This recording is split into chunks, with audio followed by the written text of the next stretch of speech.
Hey everyone, Tyson, the Subaru specialist from Subaru Prince George here. Today, we're taking a look at another Ascent. This is our 2022 Subaru Ascent Touring. Touring is one step above the convenience trim level here in Canada. In the States, Touring is their full load, which would be our Premier here. So, at the front, it's got a big front end. It's the biggest Subaru they've ever made. You're 7 or 8 passenger, depending upon your configuration. It's powered by a 2.4 liter turbocharged engine. Yes, 2.4 liter turbocharged engines also in the WRX, although the WRX has a little bit more power on it. I stole this one from the service side. It went through PDI, but it hasn't been through detail yet, so you're gonna notice some things. Like, they come from factory with stickers on the LED fog lights that indicate right and left. I assume that that's in factory so that there's no mix-up trying to install a part incorrectly. The wheels on the Touring model are the same wheels as on the Convenience, but on the Convenience, you don't end up with this nice gray. It's just the machined portion. So this would be the same color as this and this on the Convenience. This has a slightly more premium look to it. You've got the black plastic cladding around the wheel wells along the bottom. That helps prevent rock chips in areas that would typically get beat up. If you look at older vehicles, you'll notice around the wheel wells, that's typically where they end up rusting, and that's because rocks get kicked up. Now, at the back here, again, more plastic cladding, except in the Touring, you get backup sensors in those little, those are the little circles. They'll actually apply the brakes if it thinks you're gonna hit something in reverse between speeds of 1 and 15 kilometers an hour. You have a power liftgate you can activate from the key fob. It's the third button down here, right below the Subaru logo, the door or the driver's seat. And this center portion, this can actually be removed. So I don't know if you're gonna be able to see, but there are little push pins on either side. And you pull those off, and when you have the hitch installed, that cover hides it. So you can have a more finished look when you're not actually towing. And then that little square you can pop off, and you can put the eye bolt to help recover someone else or yourself. Hang a hammock from it. In the back, with the third row down, there is a ton of room in the Ascent. It's good width, it's good length, it's good height. You can fit a ton of stuff in here. We have a 12-volt power point for any charging needs. Cargo light, this will shut off when we shut the rear gate. You've got grocery bag hooks, hard physical tie downs, one in each corner of the cargo area. So if you have something heavy, awkward that you need to secure, you can do that. Underneath here, you have a little bit of usable storage. You've got the privacy cover, and it does show you how to remove it, but it goes in the square there and there, and it hides everything from the top of the seats down. Now, all of your spare tire tools are located in here. You've got the eye bolt that I was talking about. Jack and stuff are back here behind that, and there is a little cubby underneath this end of the privacy cover. It tells you how to drop the tire. And I don't know if you saw it, but it did point out, or it did show when I was pointing out where those push pins for the hitch hider, you can see the tire. It's the only vehicle in Subaru lineup where the tire's below the vehicle. Right here, to lift the seats, pull, it locks straight up and down, and then you can recline it at a variety of angles, depending upon your needs. I mean, even with one seat down, you still got really good storage, decent leg room for a third row, and those second row seats are adjustable, so you can actually increase the third row leg room. You've got media storage and cup holders on both sides, 19 cup and bottle holders in the Ascents, and these headrests just pop up. Really simple, really easy to do. I can cram myself in the back in the third row. I'm 6'2", about 240 pounds, so I'm a bigger person. I can fit in the back if I had to. I can lock everything from here. I can close it. I can pull down. I can use the button on the key fob or up front. And as we go to the second row, just a quick look up top here, we have the panoramic sunroof moonroof combination. So that is standard on Touring trim level and up. The Convenience does not get that.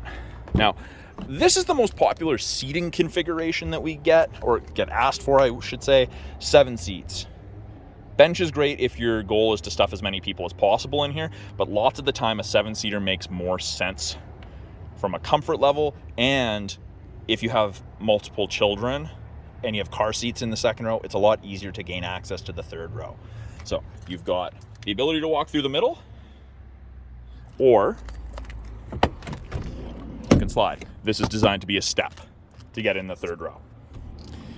And you can see there's a manual passenger bar to adjust these seats, and they've got several locking positions. Now, as an adult, the 7-passenger, much more comfortable second row than the bench. That's my personal opinion. I'm sure someone else can chime in and back me up in that. These armrests are adjustable. We've got cup holders and bottle holders. And the Touring is the first trim level where the second and third row will get control of their own climate if the driver wants them to. The driver can lock them out. USB ports for charging. More cup holders. And then you've got that shade, and I'll open that shade and show you guys. But it extends essentially right to the middle of the second row. That's pretty cool. And actually the vents for the climate control, they're by the lights. So they actually blow on the passengers, and you can feel the air conditioning or the heat much more quickly.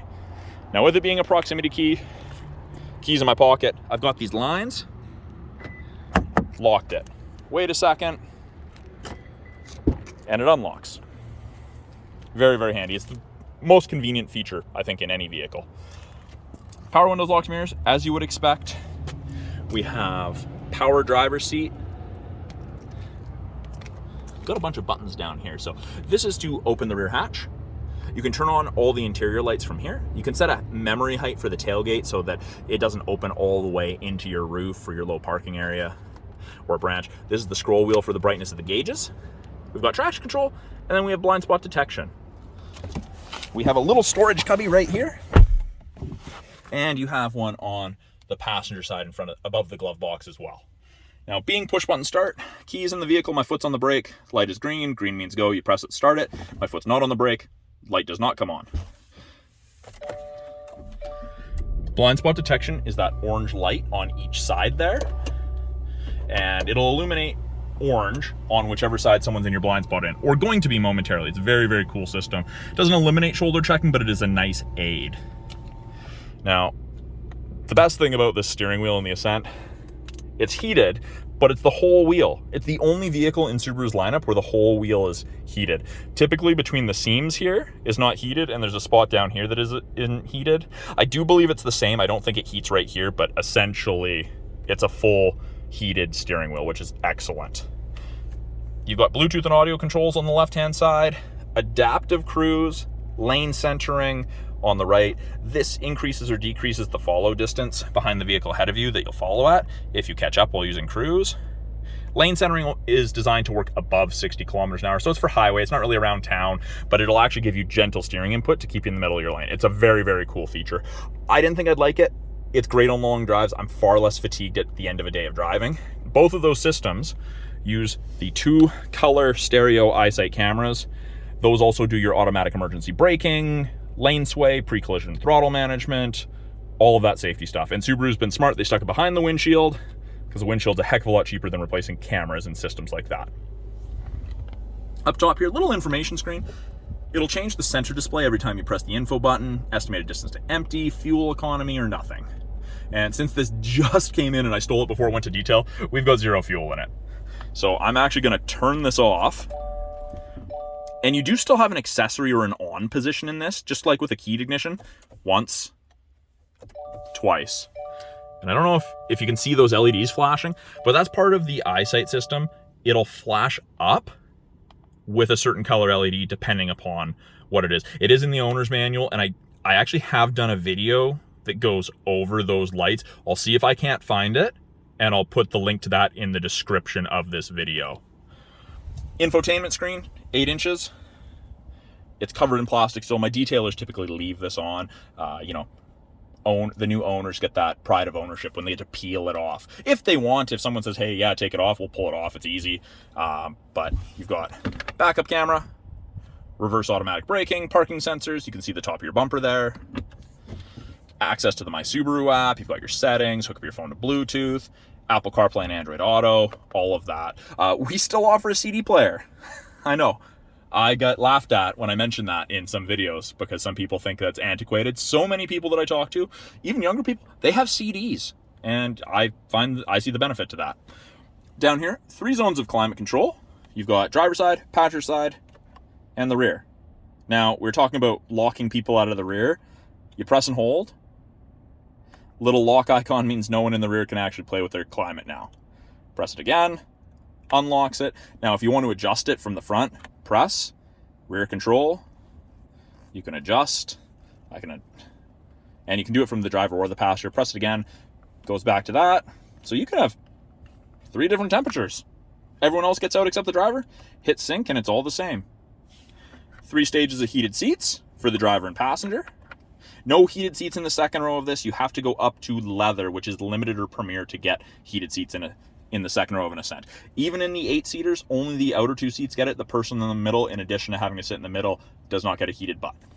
Below that, 12-volt outlet, media storage, kind of rubberized, 2 USB ports for charging, music listening using Apple CarPlay, Android Auto, an aux cord, got auto vehicle hold, which is like a brake holder. It's for construction traffic, drive-through traffic, slow traffic. It's cool. I don't have it in my personal vehicle, so I'm not a fan of it just because I haven't got to use it a whole bunch. We've got X mode, which is like 4x4 low in a pickup for that really, really rough stuff, under 40k an hour. Automatic transmission. You do have a manual mode, which allows you to use these paddles up and down if you want to select your own gears. Parking brakes are electronic. Pull up to put it on, foot on the brake, push down to turn it off. Big center console, change tray. It's pretty deep, bigger than people expect. And I'm actually going to turn off accessory. So to turn off the accessory, hit it a 3rd time. It says reminder, look in rear seat. So that's because I had the rear door opened within 30 minutes of turning on the ignition. We've got sunglass storage with a spy mirror. So Subaru definitely stole that idea, that spy mirror, from a van, but it is very practical. You don't have to turn around to keep an eye on someone, and you can keep your rear view mirror focused on the rear view. This gives you a little bit better view, in my opinion, and I have yet to have someone tell me that I'm wrong about that. But everyone's different. Just set it to door, so whenever you open a door, the lights come on. With most new Subarus, you do get a trial to the connected services, which includes SOS and roadside/concierge service. It's free for 3 years. You get the app from your phone. You can remote start it. You can do all that. Sunroof control. This is the shade. This is the glass itself. That's lane sway, where it'll beep at you if you start crossing lines without changing. Automatic emergency braking. That one actually saves you 10% on your basic ICBC insurance here in BC. And that's what it looks like. It's a pretty big glass roof. It's really cool. Lets in a lot of light. And then my favorite feature ever in any vehicle, auto dimming rear view mirror. There's no switch to flick if someone's got their high beams on behind you. It's awesome. I absolutely love it. And probably not going to focus on it because the sun's directly behind me coming through the sunroof. Homelink buttons. You can hook up to 3 separate garage doors to your mirror, so you don't have to have a bulky opener sitting on your sun visor or somewhere else in your vehicle. It's the best thing ever. So that's a brief overview of the 2022 Subaru Ascent Touring 7-seater. I'm Tyson, the Subaru specialist from Subaru Prince George. Talk to you guys soon.